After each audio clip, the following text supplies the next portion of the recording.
ये तो जैसे हमारे गुरुकुलों में पूर्व होता था वैसे ही आप करवा रहे हैं। ये तो बहुत बड़ी गुरुदेव भगवान, ये सब तभी से हुआ जब से आपका आशीर्वाद मिल पाया, श्री जी की कृपा हुई है गुरुदेव भगवान।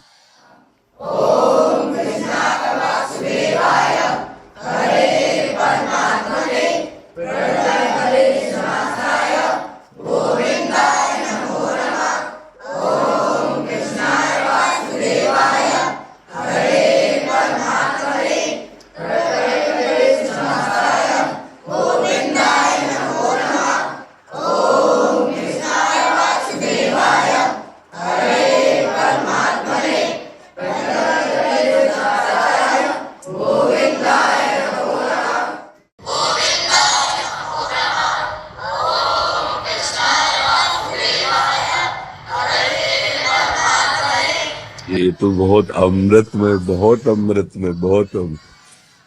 ये आपके आशीर्वाद से ही संभव हो पाया है गुरुदेव ये भगवान। ऐसा ही जो गुरुकुलों में जैसे बच्चे इस समय नाम कीर्तन कर रहे हैं, ऐसे सामवेद यजुर्वेद आदि का गायन होता था और गुरुकुलों में हमें बहुत संतोष हुआ, बहुत अच्छा लगा। भगवान आप पर कृपा करें, आपको और सद्बुद्धि दें, जिससे हमारे देश की नवीन पीढ़ी को आप ऐसे सतमार्ग पर प्रेरित कर रहे हैं।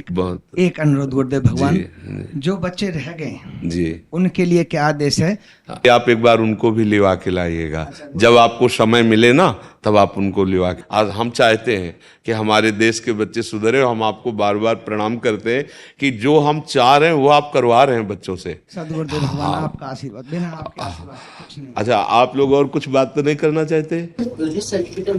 मार्ग पर चलते इतनी कठिनाई क्यों आती है? बच्चा, मार्ग कठिन कायर पुरुष को लगता है, बलवान को नहीं लगता। तुम कायर मत बनो। किसी भी कार्य को करने के लिए अगर हमारे हृदय में उत्साह है तो उत्साह हर कठिनाई को रौंद देगा। और अगर हम ऐसे सोचेंगे कि किसी भी कार्य में कठिनाई इतनी क्यों आती है, तो आप हमको ऐसा कोई कार्य बताओ जिसमें कठिनाई ना आती हो। कोई ऐसा कार्य है जिसमें कठिनाई ना आती हो? आप गलत मार्ग में जाओगे तो कठिनाई नहीं है क्या? सोचो, अगर चोरी की तो चोरी करना कितना उसके लिए दुखदाई होगा। वो पकड़ा जाएगा, बेइज्जती होगी, अपमान होगा, लेकिन वो ठान लेता है तो करता है ना। तो जो असत मार्ग में जाते हैं तो क्या उनको कठिनाई नहीं पड़ती क्या? तो सत मार्ग में चलने के लिए, धर्म मार्ग में चलने के लिए अगर कठिनता मिल रही है तो हमको बलवान बनाने के लिए रखा जाता है। देखो, स्कूल में फर्स्ट कौन आता है? जो बहुत पढ़ाई करता है। आर्मी में कौन अच्छा कमांडो बनता है? जो अच्छी दौड़, अच्छी कूद कर लेता है। तो इसको कठिनाई नहीं, इसको योग्यता समझते हैं। हमारे सामने जो कठिनाई रखी जाती है, हमें योग्य बनाने के लिए रखा जाता है। समझ रहे ना आप? धन्यवाद।